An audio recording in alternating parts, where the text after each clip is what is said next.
Vice President Chiwenga and T-Mac held a rally yesterday in The Godfather.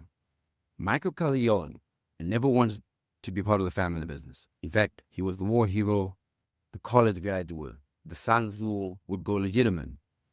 Yet when the crisis came, he had to step up, not because he sought power, but because the family needed a bridge between the old guard and the new guard.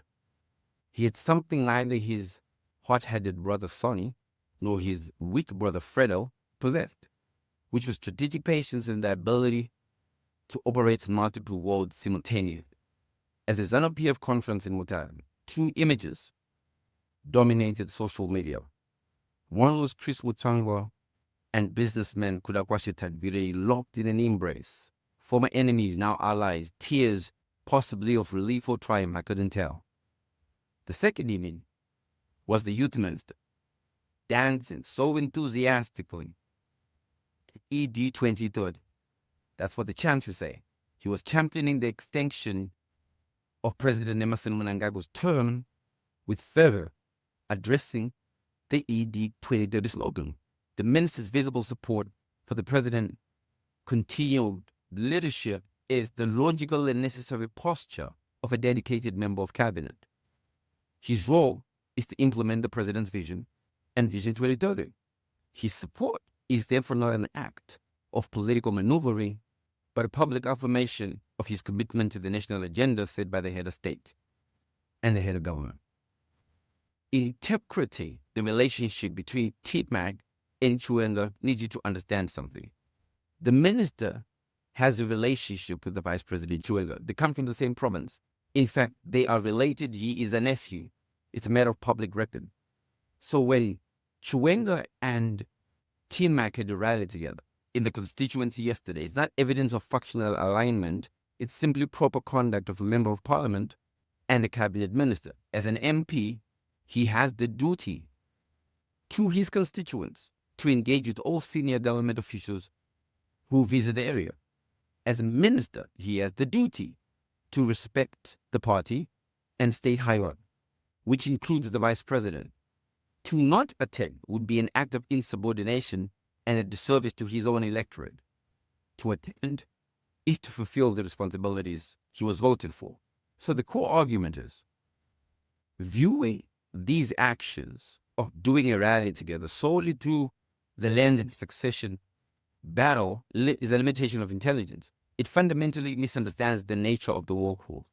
A workhorse is loyal to the system and serves the government of the day. Under this leadership, the workhorse serves under the leadership of the president. While you must also respect all the senior principles, while you must also focus squarely on your work. If there's one thing I know about T-Mac, is he focuses on the work, not the political drama, the work. The political environment in Zimbabwe is complex. For a minister as visible as Tino, every action is liable to be interpreted through the narrow lens of factional politics. Tino isn't just youth minister. He is minister to 2/3 of the country. That makes him the minister to the huge voter base for succession politics. But let me come back to that. The idea that every move is a succession move limits the intelligence of what people are actually doing every day with their lives. In the last 24 hours, yes, the general held a rally with Tino Machakaire in the constituency. It's a move that is being misinterpreted across the board. The simplistic analysis that suggests that factional positioning of an uncle grooming a nephew is what was taking place were wrong. Tino operates on a different playing field altogether. He is not in the game to 2028 or 2030. Tino is building generational wealth, capacity, and opportunity for young Zimbabweans who will be his voters one day. But currently, he's dealing with 49.6% of the youth not being in education, not being in employment, and not doing any type of training. An estimated 7.3 million young people are idle, unemployed, and unemployable. This is what Tino is busy with. The guy walked into a failing ministry coming from the private sector.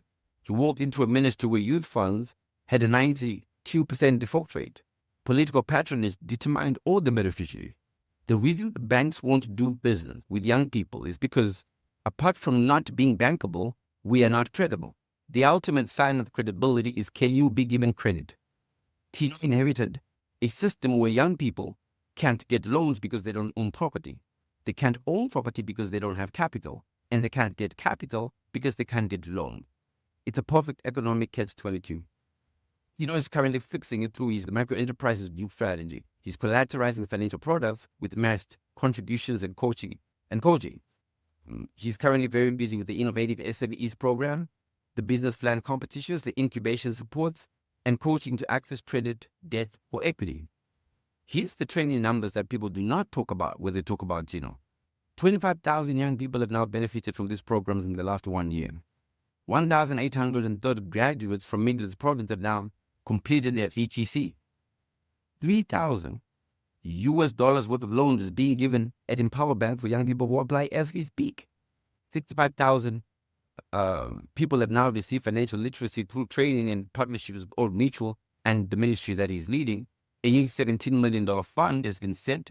If individuals do not succeed at grade 7, Form 4, or they don't make it to Form 6, or they don't make it to university, where is the safety net that they fall on? This is precisely why Tino's work is important. Tino Machakaire is, and you understand, bullhorn. But in Zimbabwean politics, family connections, while they matter, they don't make the decisions. For Chiwenga to have a viable political base, he will need his nephew to deliver the whole province. When Chiwenga held the rally in Tino's constituency, it must not be interpreted as strengthening his elbow. You're missing the strategic depth. Tino is strengthening his own constituency. Consider the mathematical reality.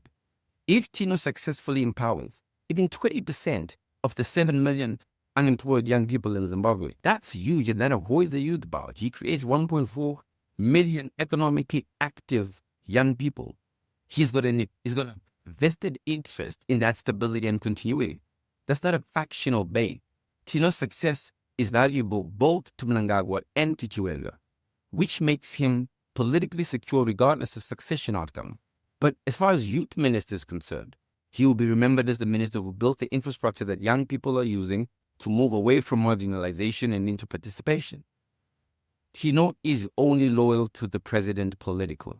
If it was not for the president and the president himself, Tino would never have taken the job.